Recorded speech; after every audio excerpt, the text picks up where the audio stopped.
6% of those 600,000 that are coming back are going to have the chances of having all three, both traumatic stress, traumatic brain injury, and depression. Well, of course, the Soldiers Project and all of us believe that the first step is to get the kind of treatment that you need for your psychological injuries. And that means that we hope that they'll seek out therapy.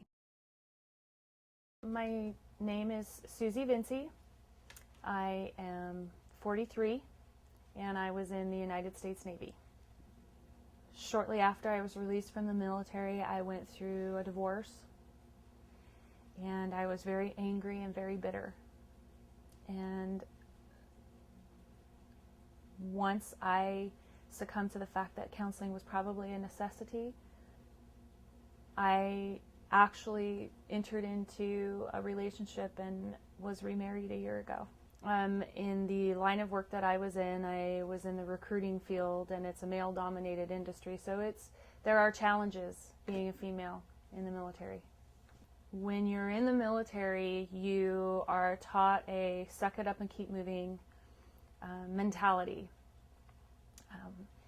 When you get out, it's not as easy to transition from that mentality. You still continue to keep that mentality, and you, as far as seeking counseling for the issues, you don't want to think that there's anything wrong. You don't want to be labeled as having mental health problems, and that's a huge stigma to get over.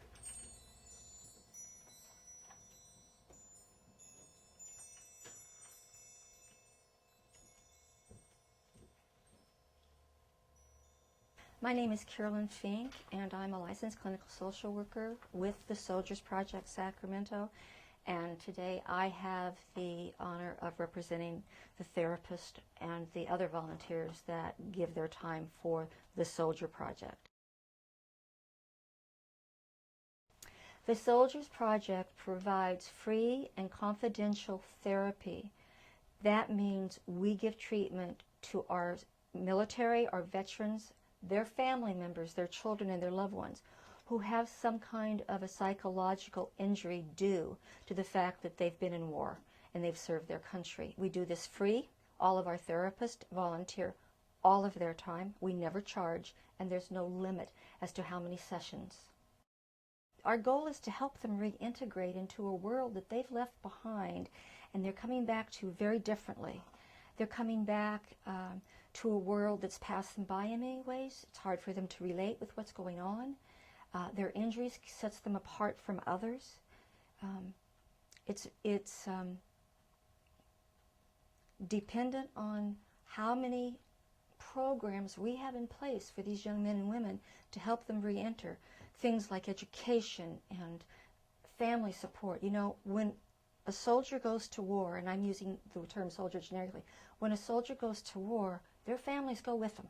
Everyone is affected by the deployment of a soldier. It's our job to meet our clients when they come in, to build a very safe place for them to be. They're comfortable. We make them as comfortable as we can. And to guide them, if you will, down their journey, their road for changes that they want to see. Once I realized that it was something that I needed, going to the counseling and obtaining the skills that they provide were a huge help. So it's worked really well. It's a daily struggle. It never goes away. You just learn how to deal with it better.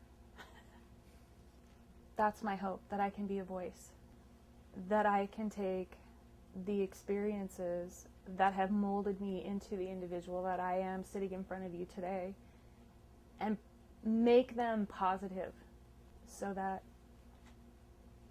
there are women out there who don't have to go through what I went through, or have access to knowledge that there are resources out there readily available for them, that they don't have to wait 2, 3, 4 years and suffer in silence. a parent always wants to see their children happy. And when she first got out, she wasn't at all happy. And after the counseling, things started coming together. And she's back to the same Susie she was before she ever went in the Navy, when she was in high school and at home. She has so many friends, and everybody just absolutely loves her. So it's been a good thing. What are your hopes for Susie in the future now? For her to continue to be happy and successful.